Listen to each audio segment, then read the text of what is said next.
नमस्कार, IBS 24 देख रहे हैं आप। मैं हूं आपके साथ राहुल सिन्हा। मध्य प्रदेश की खबरों का बुलेटिन मेरा मध्य प्रदेश में आपका स्वागत है। शुरू करते खबरों का सिलसिला। मध्य प्रदेश में आज 12,319 कोरोना मरीज मिले हैं। मध्य प्रदेश में अब तक 6,24,985 संक्रमित पाए गए हैं। पिछले 24 घंटे में 71 मरीजों की मौत भी हुई है। अब तक 6,074 मरीजों की मौत हो चुकी है। तो प्रदेश में आज 9,643 मरीज डिस्चार्ज किए गए हैं।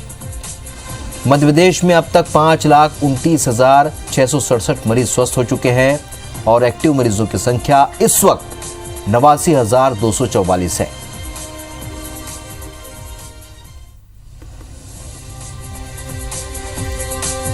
नीलम हमारी सहयोगी और ज्यादा जानकारी के साथ फोन लाइन पर जुड़ी है। नीलम, लगातार मरीज बढ़े हैं, मौत का आंकड़ा कहीं ना कहीं कम है, लेकिन चिंता इस बात की कि अभी भी संक्रमण बढ़ रहा है। फिलहाल आगे क्या स्थिति बनती नजर आ रही है?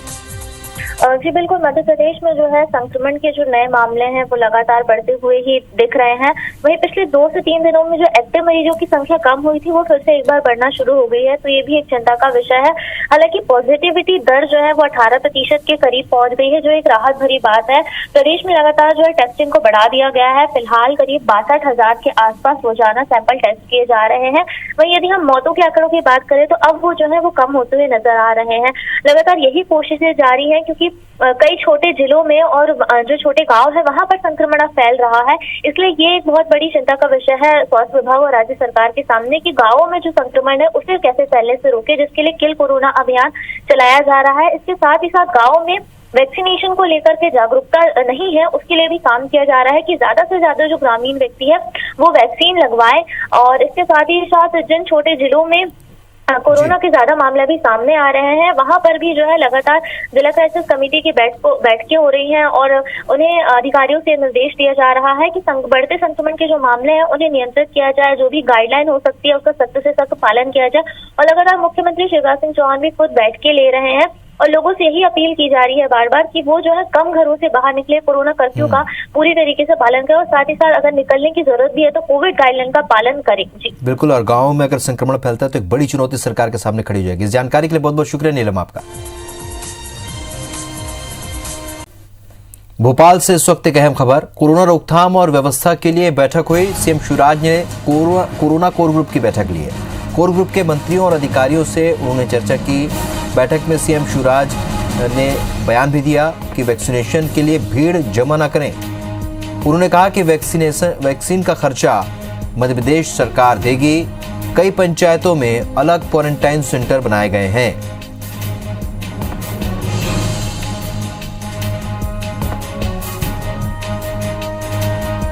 तो वहीं राशन वितरण की भी सीएम शिवराज ने समीक्षा की है। समीक्षा बैठक में सीएम शिवराज ने निर्णय लिया कि गरीब परिवार बिना राशन के नहीं रहेगा। उनका मानना है कि कोविड काल में कोई गरीब बिना राशन के नहीं रहेगा। गरीबों को राशन उपलब्ध कराया जाएगा। आधार नंबर नहीं होने पर भी राशन दिया जाएगा। पात्रता पर्ची ना होने पर भी राशन दिया जाएगा। तो एक अहम निर्णय समीक्षा बैठक में सीएम शिवराज ने लिया। गरीबों को हर हाल में राशन उपलब्ध कराया जाएगा।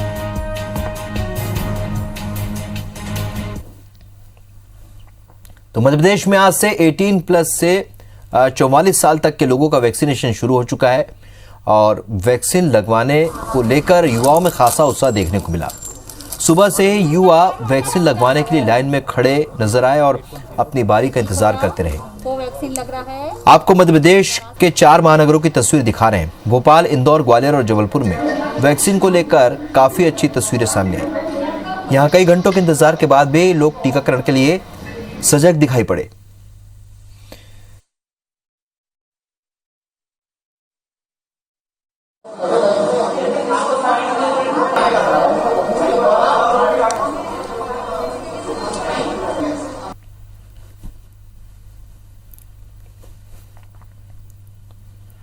तो मध्य प्रदेश में आज से 18+ वैक्सीनेशन का आगाज हो चुका है। सीएम शिवराज सिंह ने भी वैक्सीन लगवाने आए युवाओं से वर्चुअल संवाद किया और सभी से वैक्सीन लगाने की अपील की। उन्होंने कहा कि कुछ लोग कुप्रचार कर रहे हैं कि उनके झांसे में ना आए और जो लोग वैक्सीन लगवाने आए हैं वे दूसरों को भी प्रेरित करें। सीएम ने कहा कि हम लगातार व्यवस्था सुधारने की कोशिश कर रहे हैं। पहले ऑक्सीजन की कमी थी, जिसकी आपूर्ति पर हमने ध्यान दिया। कोरोना कर्फ्यू का कड़ाई से पालन कर संक्रमण की चेन तोड़ी जा सकती है। वैक्सीनेशन अभियान लगातार जारी है। कोरोना को खतरनाक होने से रोकने के लिए वैक्सीन जरूरी और प्रभावी हथियार है। वैक्सीनेशन के बाद अगर कोरोना हुआ भी तो वो कम प्रभावी होगा। सीएम ने बताया कि इसे तेज करने के लिए विदेशी कंपनियों से भी चर्चा जारी है।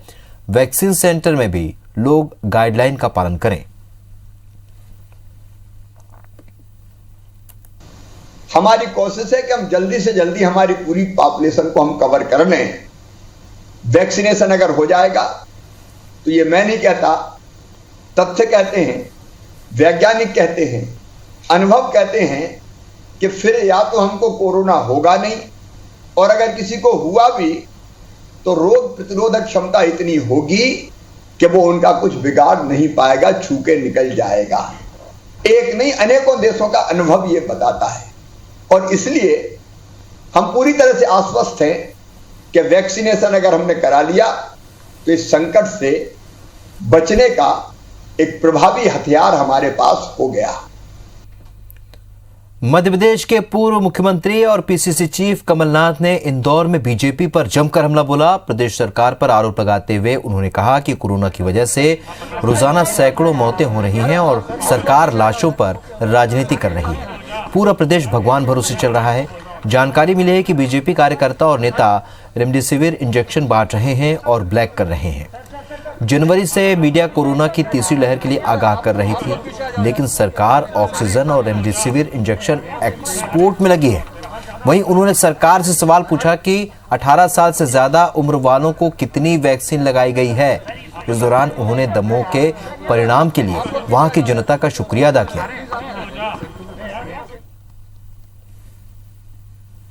आज कोई चिंता नहीं किसी को, केवल घोषणाएं कर लो और वैक्सीन लगाएंगे। क्या कितनी वैक्सीन लग रही है? मैं तो पूछना चाहता हूं कि इंदौर में आज से कितनी वैक्सीन लग रही है, ये आंकड़े दें कितनों की वैक्सीन लगी। मैं तो प्रदेश की जनता से ये अपील करता हूं कि आप ये जो सच्चाई है, आज जो हमारा किसान तरसते है, नौजवान तरसते है, छोटा छोटा व्यापारी तरसते है, ये सब सच्चाई पहचानिए। पूरा श्रेय दमोह की जीत का, कांग्रेस की जीत का दमोह की जनता को जाता है। दमोह की जनता ने, दमोह के मतदाताओं ने ठुकराया सौदेबाजी की राजनीति, उन्होंने सच्चाई का साथ दिया। तो मध्य प्रदेश के पूर्व सीएम कमलनाथ झाबुआ जिले के राणापुर तहसील के ग्राम मोरडुनिया पहुंचे। यहां पर दिवंगत विधायक कलावती भूरिया को उन्होंने श्रद्धांजलि दी, उनके परिवार को सांत्वना दी। बता दें कि जोबट विधायक कलावती भूरिया पिछले दिनों कोरोना संक्रमित हुई थी। इंदौर में इलाज के दौरान उनका निधन हो गया। इसके बाद पूर्व सीएम कमलनाथ ने विधायक कांतिलाल भूरिया के निवास पर कुछ देर तक रुककर चर्चा की। इसके बाद अपने गंतव्य के लिए रवाना हो गए।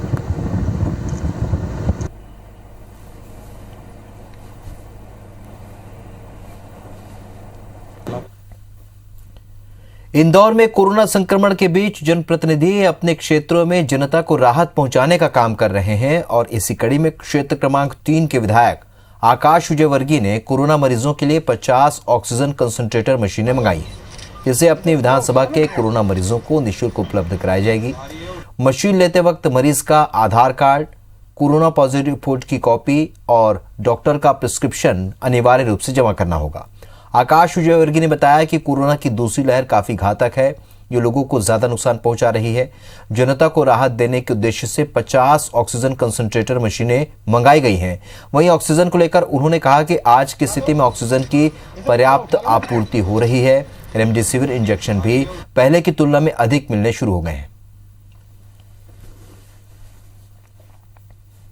50 ऑक्सीजन कॉन्सनट्रेटर्स मंगवाए हैं और जिस भी कोरोना मरीज़ को इसकी ज़रूरत होगी उसे ये कॉन्सनट्रेटर्स दिए जाएंगे। जिसे भी हम देंगे उससे डॉक्टर का प्रिस्क्रिप्शन, पॉजिटिव रिपोर्ट, उसका आधार कार्ड की कॉपी ली जाएगी और उसे 5 से 7 दिन के लिए ये मशीन दी जाएगी। उसके बाद उसे वापस करना होगी। ये सेवा पूर्णतः निःशुल्क है।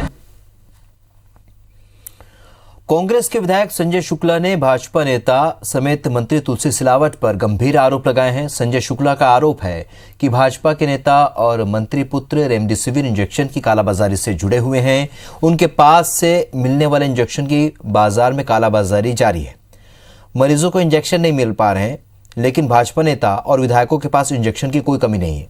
कांग्रेस विधायकों और पदाधिकारियों को क्राइसिस मैनेजमेंट की बैठक में बुलाया नहीं जाता। जनता के लिए परेशानी भरे निर्देश दिए जा रहे हैं। उन्होंने आरोप लगाया कि मंत्री तुलसी सिलावट को चूड़ियां पहन लेनी चाहिए क्योंकि वो पूरी तरह से फेल हैं। विधायक शुक्ला के इस आरोप पर भाजपा ने भी पलटवार करते हुए कहा है कि कांग्रेस विधायक को भाषा पर संयम रखना चाहिए। जितने विधायक हो, जितने मंत्री, ये इनके परिवार के लोग सब इंजेक्शन बेच रहे हैं। इंदौर के प्रभारी बनने के बावजूद तुलसी सिलावट जी इंदौर में कुछ नहीं कर रहे हैं। मैं तो आरोप लगा रहा हूँ मंत्री जी के परिवार को, उनके परिवार पूरा इंजेक्शन बेच रहा है। तो मैं कह रहा हूँ वो चूड़ी बन के घर में बैठे, वो इंदौर की जनता उनको माफ नहीं करेगी। सरकार के मंत्री, उनके परिवारजन, भारतीय जनता पार्टी के हमारे सभी विधायकगण ये घृणित आरोप चस्पा कराए कि हम सब के द्वारा रेमडेसिविर इंजेक्शन बेचे जा रहे हैं। आदरणीय आत्मदाह शुक्ला जी के इस बयान की हम कड़े शब्दों में निंदा करते हैं।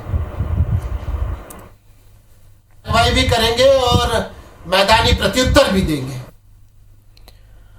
मध्य प्रदेश के स्वास्थ्य मंत्री डॉक्टर प्रभुराम चौधरी आज विदिशा प्रवास पर पहुंचे। उन्होंने अटल बिहारी वाजपेयी मेडिकल कॉलेज में ऑक्सीजन सिस्टम समेत 18+ वैक्सीनेशन सिस्टम को देखा। नर्सों से वैक्सीनेशन की जानकारी ली। मेडिकल कॉलेज में लगाए जा रहे ऑक्सीजन सिस्टम का निरीक्षण किया। इस दौरान मंत्री ने कहा कि प्रदेश में पॉजिटिव केस की संख्या कम हो रही है। ये राहत भरी खबर है। पॉजिटिविटी जो 25% पर थी वो 18.5 तक आ चुकी है। रिकवरी रेट में भी सुधार हो रहा है।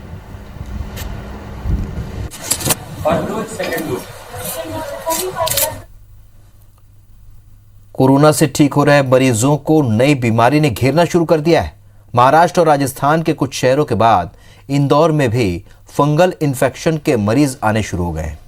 इस बीमारी को म्यूकोरमाइकोसिस भी कहा जाता है, जो कि पोस्ट कोविड मरीजों में देखा जा रहा है। आमतौर पर यह फंगल नाक से शुरू होता है, जो कि धीरे धीरे आंखों तक फैल जाता है। वहीं अगर इलाज में देरी हो जाए तो यह मस्तिष्क तक इसका इन्फेक्शन पहुंच जाता है, जिसके गंभीर परिणाम हैं। जानकार बताते हैं कि कोविड के इलाज के दौरान मरीजों को स्टेरॉइड दिए जा रहे हैं, जिसका विपरीत असर भी मरीजों में देखा जा रहा है। इंदौर में भी फंगल इन्फेक्शन के मरीजों की संख्या में इजाफा हो रहा है।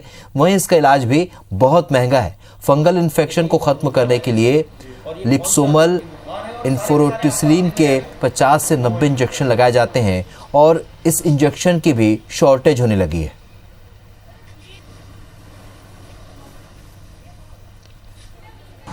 इसके इलाज के लिए एक स्टेरॉइड नाम की दवाई को हमको यूज़ करना पड़ता है, क्योंकि अभी तक वर्ल्ड में एक स्टेरॉइड ही ऐसा प्रूवन थेरेपी है कि जिससे ये मरीज ठीक हो रहे हैं। तो हर मरीज में देना तो पड़ता है, चाहे उसको डायबिटीज़ हो, चाहे कुछ भी परेशानी हो।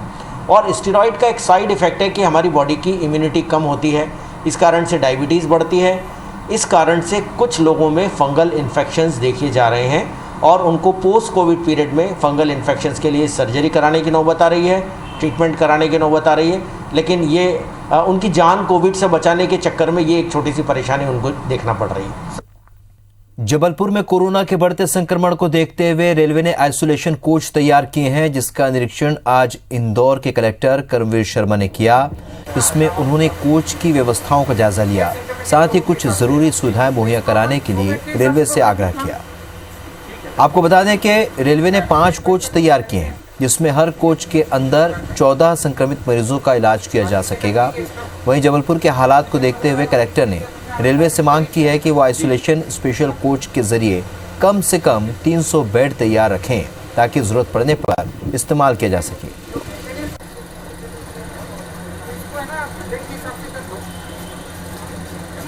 तो आइसोलेशन कोच पिछली बार भी जब पहली लहर में रेलवे ने तैयार किए थे, इस बार भी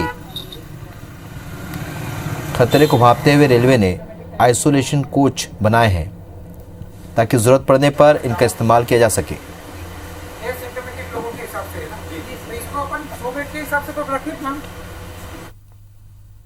वो एक्सपेरिमेंट है, अभी मैं वहीं से देख के आ रहा हूँ। 20 बेड का ऑक्सीजन युक्त सिस्टम है, जिसको कि वहाँ संचालित किया जाएगा। 1-2 दिन में वो इस्टेब्लिश हो जाएगा।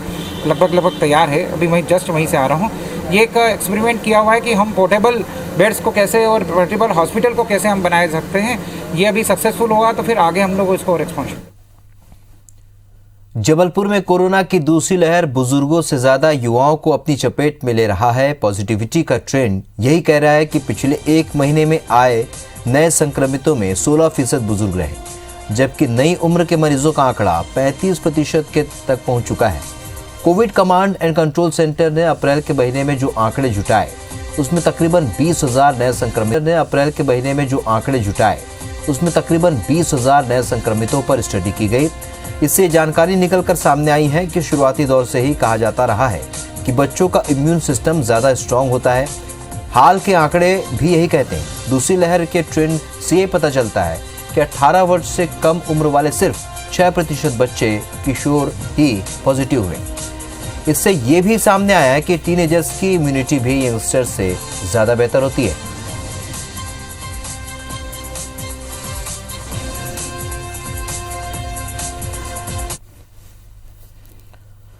ग्वालियर में कोरोना कर्फ्यू के दौरान राशन दुकान से सिर्फ बाजरा बांटने के मामले में दुकान का लाइसेंस निलंबित कर दिया गया है। 19 अप्रैल को IBS24 ने दिखाया था कि कोरोना कर्फ्यू के दौरान PDS की दुकान से सिर्फ बाजरा का वितरण किया जा रहा है, जिसके बाद इस मामले में कलेक्टर कौशलेंद्र विक्रम सिंह ने फूड कंट्रोलर CS जादौन को जांच के आदेश दिए थे और जांच में पाया गया था कि दुकानदार के पास गेहूं खत्म हो गया था, जिस कारण वो बाजरा बांट रहा था।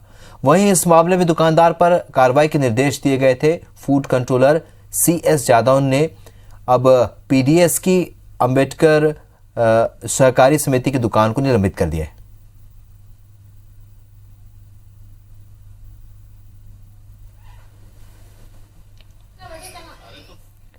खबर ग्वालियर से, जहां DSP TI और सब इंस्पेक्टर समेत कुल 135 पुलिस के जवान और अफसर कोरोना की चपेट में आ गए। इतना ही नहीं है, वो पुलिसकर्मी हैं जो कोरोना से बचाव के लिए टीका लगवा चुके हैं। इसके बाद भी डबल म्यूटेंट वायरस पुलिस जवान और अफसर पर असर छोड़ रहा है। हाल ही में एक वरिष्ठ पुलिस आरक्षक की कोरोना से मौत ने भी कई सवाल खड़े किए। वहीं अभी 3 दिन पहले भी Gwalior SP Amit Sanghi corona positive हुए, जबकि उनको कोविशील्ड वैक्सीन के दोनों डोज लिए हुए 20 से भी ज़्यादा दिन हो चुके थे। कोविड पॉजिटिव आने से 2 दिन पहले ही वो कोरोना संक्रमित पुलिस जवानों और अफसरों के घर उनके परिवार का हालचाल जानने के लिए पहुंचे थे। हालांकि ये मुलाकात उन्होंने दूर से की थी, लेकिन इसके बाद भी वो इसके चपेट में आ गए। इसके साथ ही हाल ही में कोरोना से बिजौली थाना में पदस्थ पुलिस आरक्षक हरवीर सिंह यादव को अपनी चपेट में ले लिया था। 8 दिन इलाज के बाद उनकी मौत हो गई थी।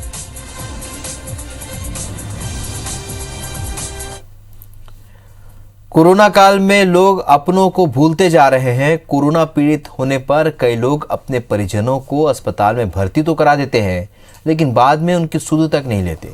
मौत के बाद भी वो उनका शव लेने के लिए नहीं पहुंचते। ग्वालियर के जय आरोग्य परिसर के सुपर स्पेशलिटी हॉस्पिटल में भी ऐसी खबर सामने आई है, जहां अलग अलग जिलों से भर्ती कराए गए मरीजों की मौत के बाद उन्हें कोई पूछने तक नहीं आया।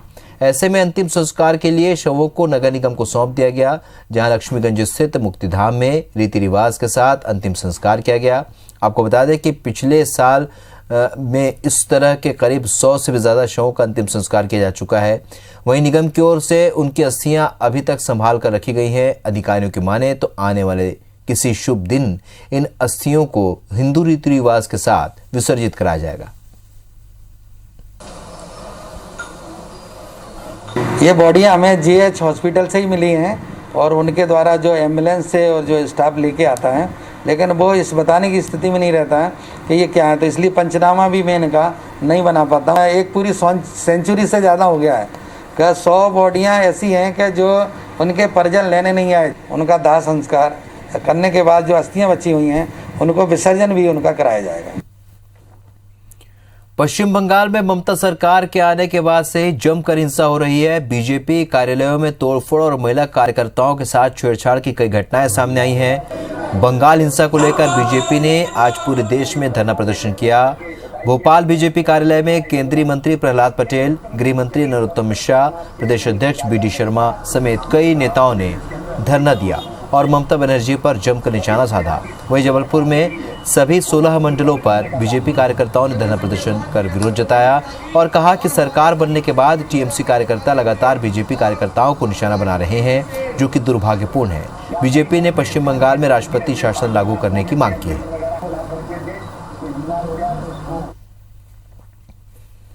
मध्य प्रदेश में 160 टीआई पदोन्नति पाकर डीएसपी, सीएसपी, एसडीओपी बन जाएंगे। राजधानी भोपाल की बात करें तो यहां 9 टीआई डीएसपी बन जाएंगे। भोपाल से डीएसपी, सीएसपी बनने की बाट जोड़ रहे थे। गृह विभाग की हरी झंडी मिलने के बाद पुलिस मुख्यालय ने एक दिन पहले गजट नोटिफिकेशन जारी कर दिया है। 1-2 दिन के भीतर पदोन्नति वाली लिस्ट भी जारी हो जाएगी। इधर इन 9 टीआई के पदोन्नति पाते ही थाने खाली हो जाएंगे। बता दें कि पिछले महीने मध्य प्रदेश में 734 सब इंस्पेक्टर्स को टीआई पद पर पदोन्नत किया गया, जिसके चलते भोपाल में टीआई की भरमार हो गई थी। और आलम यह है कि कुछ थानों में 3-3 टीआई बैठे हैं, लेकिन कोरोना काल और कानून व्यवस्था के चलते कोई बदलाव नहीं हो सका। अब ऐसे में 9 थाना खाली होने पर यह पदोन्नति पाए टीआई ने राजनेताओं और अफसरों के यहां थाने की कमान पाने के लिए चक्कर लगाने शुरू कर दिए। तो परिस्थितियाँ ऐसी हैं कि उनमें से कई लोगों को क्राइम ब्रांच में, कई लोगों को अलग जगहों पे पदस्थ किया गया है, कई को ट्रैफिक में दिया गया।